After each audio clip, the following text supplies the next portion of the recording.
Petrol diesel ధరల పెంపుపై Tirupati RDO కార్యాలయం వద్ద వైసీపీ నిరసన చేపట్టింది. తిరుపతి వైసీపీ ఇన్ఛార్జ్ భూమన అభియన్ రెడ్డి ఆధ్వర్యంలో ప్రభుత్వానికి వ్యతిరేకంగా నినాదాలు చేశారు. తిరుపతిలో వైసీపీ నిరసనపై మరింత సమాచారాన్ని మా ప్రతినిధి ఉమాశంకర్ అందిస్తారు. పెట్రోల్ డీజిల్ ధరల పెంపుపై వైసీపీ ఇవాళ నిరసన కార్యక్రమం చేపడుతోంది.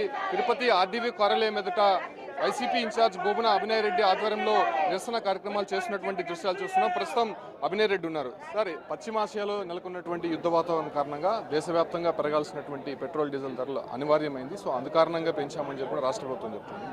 నిజమే, మేము దానికి ముమ్మాటిగా ఒప్పుకుంటున్నాం. ప్రపంచంలో ఒక సంక్షోభం ఏర్పడింది, ఈ క్రూడ్ ఆయిల్ సరఫరాలో ఇబ్బందులు ఏర్పడ్డాయి. ఆ కారణంగా పెట్రోల్ డీజిల్ ధరలు పెరిగాయి అన్నది జగద్విదితమే. కానీ మిగతా ఏ రాష్ట్రంలోనూ ఉన్నంత ధర మన రాష్ట్రంతో పోలిస్తే చాలా ఎక్కువగా ఉంది. పక్క రాష్ట్రమైనటువంటి తమిళనాడుతో పోలిస్తే పెట్రోల్ మీద డీజిల్ మీద కనీసం 10 రూపాయల తేడా కనపడుతుంది. దీనికి కారణం ఏంటి? మన రాష్ట్రం వసూలు చేస్తున్నటువంటి వ్యాట్ పెట్రోల్ మీద 31%గా ఉంది, డీజిల్ మీద 22%గా ఉంది. ఈ వ్యాట్ని పునఃసమీక్షించాలన్నది మా ప్రధానమైనటువంటి డిమాండ్. పెరిగినటువంటి ఈ ఛార్జీల భారాన్ని ప్రభుత్వమే మోయాలన్నటువంటిది రెండవ డిమాండ్. ఎన్నికలకు మునుపు అధికారంలోకి రావడం కోసం చంద్రబాబు నాయుడు గారు పదే ఈ పెట్రోల్ డీజిల్ ధరలను ప్రస్తావిస్తూ మేము అధికారంలోకి వచ్చిన వెంటనే తగ్గిస్తామని చెప్పినటువంటి మాట వాస్తవం. ఇది రికార్డ్ అయి ఉంది.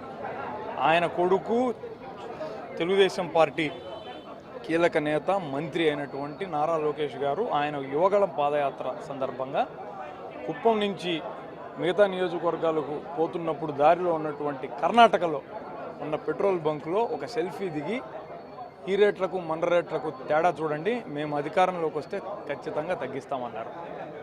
యుద్ధ వాతావరణం మొదలై ఇప్పటికీ 7-8 నెలలు గడుస్తుంది. ఇంతకుముందు ఏం చేస్తుంది ప్రభుత్వం?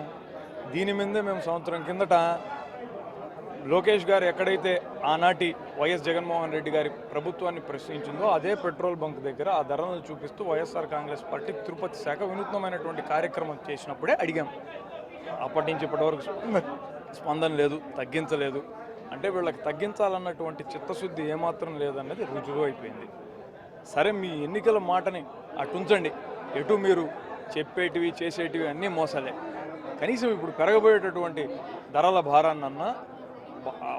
భారాన్నంతా మీరే మోసి ప్రజలకు ఇబ్బంది లేకుండా చేయాలన్నది మా ప్రథమ డిమాండ్. ఎన్నికల ముందు ఏదైతే కూటమి ప్రభుత్వం అధికారంలోకి రాకముందు తమ సమావేశాల్లో కానీ సభలలో కానీ పాదయాత్రలో కానీ ఏదైతే హామీ ఇచ్చారో, అంటే పెట్రోల్ డీజిల్ ధరలు వైఎస్ఆర్సీపీ ప్రభుత్వం చాలా ఎక్కువగా పక్క రాష్ట్రాలతో పోల్చి చూపిస్తూ, అలాగే వ్యాట్ పర్సంటేజ్ కూడా ఇతర రాష్ట్రాలతో పోలిస్తే చాలా ఎక్కువగా ఉంది.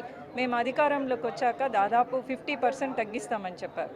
కానీ ఆ హామీని నెరవేర్చకపోగా ఇప్పుడు ప్రస్తుతము దాదాపు 3 రూపాయల నుంచి 10 రూపాయల వరకు ఇతర రాష్ట్రాలతో పోలిస్తే, అంటే దేశంలోనే ఏ రాష్ట్రంలో లేనటువంటి విధంగా మన ఆంధ్రప్రదేశ్లో పెట్రోల్ డీజిల్ ధరలు దాదాపుగా 2-3 రోజుల నుంచి పెంచారు. అది అందరికీ తెలుసు. దీనివల్ల సామాన్య ప్రజలు, రైతులు, అలాగే ఆటో డ్రైవర్లు, ఈ రవాణా శాఖ సంబంధించినటువంటి ప్రతి ఒక్క విభాగం కూడా అందరూ కూడా చాలా ఇబ్బందుల్లో పడే అవకాశం ఉంది.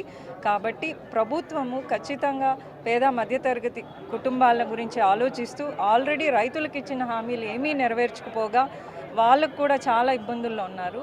సో ఈ పెట్రోల్ డీజిల్ ధరలని వెంటనే తగ్గించి ప్రతి ఒక్కరిని ఆదుకోవాలని వైఎస్ఆర్ కాంగ్రెస్ పార్టీ తరఫున మేమందరం కూడా డిమాండ్ చేస్తాం. సో ప్రస్తుతం ఉన్నటువంటి సిచ్యువేషన్స్ మేరకు ప్రజలపైన అధిక భారం మోపే విధంగా రాష్ట్ర ప్రభుత్వం ఈ రకమైనటువంటి ధరలు పెంచడం కరెక్ట్ కాదని చెప్పి అటు వైసీపీ నిరసన చేస్తుంది. కొద్దిసేపటి క్రితమే ఈ యొక్క ఆందోళన చేసినటువంటి నేపథ్యంలోనే ఆర్డీఓకి వినతిపత్రం ఇచ్చేటువంటి ప్రక్రియ కూడా వైసీపీ క్యాటర్ చేస్తుంది.